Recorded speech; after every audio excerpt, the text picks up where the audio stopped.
I mean, the temporary buy down has been such an awesome tool and helped out so many buyers. I'm scared to see what happens if the market stays the way that it is, having the ability to get it. Well, welcome to the Calzone, Brian Brady. Hey, thanks for having me back. I feel like this is a horse that's been beaten a few too many times, but I feel like it is such valuable information, and I'm still running into buyers that don't know about a temporary buy down and how it kind of looks like looks like an adjustable rate. So they're a little "Whoa." gun shy Yeah. about that. Yeah. But in your simplest terms, can you explain to me what a 2-1 buy down is? Yes. And I'll do it the exact same way I do it with all of my borrowers and then send them a presentation so it actually hits home. But Right. so when you get a 2-1 buy down, there's two different types of financing you got to talk about: permanent buy downs and temporary. Permanent is if I say, hey, Cal, the interest rate right now is 7.5%. You go, well, I want a 6.99%. Right. I'll say, okay, well, that's going to cost you $4,000. Right.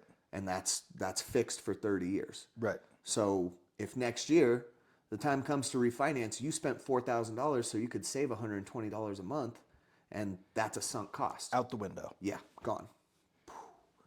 And so what we're doing to protect people's finances and not just flush money down the toilet is these temporary buy downs. So if I say to you, the interest rate is 7.5%, but what we're going to do is ask the seller for $12,000 to go towards closing, which is realistic at this point. Right. If we say the seller's going to pay and it's going to be, what is the difference to get from 7.5 to 5.5%? And it might be $500 a month is the difference in payment. Right. And so, okay, if it's $500 a month over 12 months, that's six grand. Yep. So we're going to take $6,000 from that 12 and we're going to set it aside in an escrow account. Right. Then we're going to say the second year, 7.5 down to 6.5 is going to be, $300 a month. And so there's another $3,000, right? No, 3,600. So we're going to set that aside. So altogether, we've set aside over $9,000 from that credit to help subsidize your payment. Right. So you're getting a 7.5% interest rate. But for the first 2 years, you're having an effective rate of 5.5 and then 6.5%. Right. Right. So the really, really cool part about that is for the first year, your payment's going to be $500 a month cheaper than it otherwise would have been. Right. Let's say 6 months, 7 months into it, it's, things start to go bad in the economy, rates start to come down. All of a sudden, you can refinance to a 5% interest rate. Holla. Yeah, right? Whew. It's what I dream about. The good old days. I know. Remember when 5 seemed high? Sorry, that's a different story. So what happens if in 7 months you're in a position to refinance? Well, you've only spent $3,000 of that almost $10,000 that we've got set aside for you. All that money comes back to you when you refinance. So there is no waste with that. That's why it is such a great thing to do right now with our buyers, because... Is it a gamble?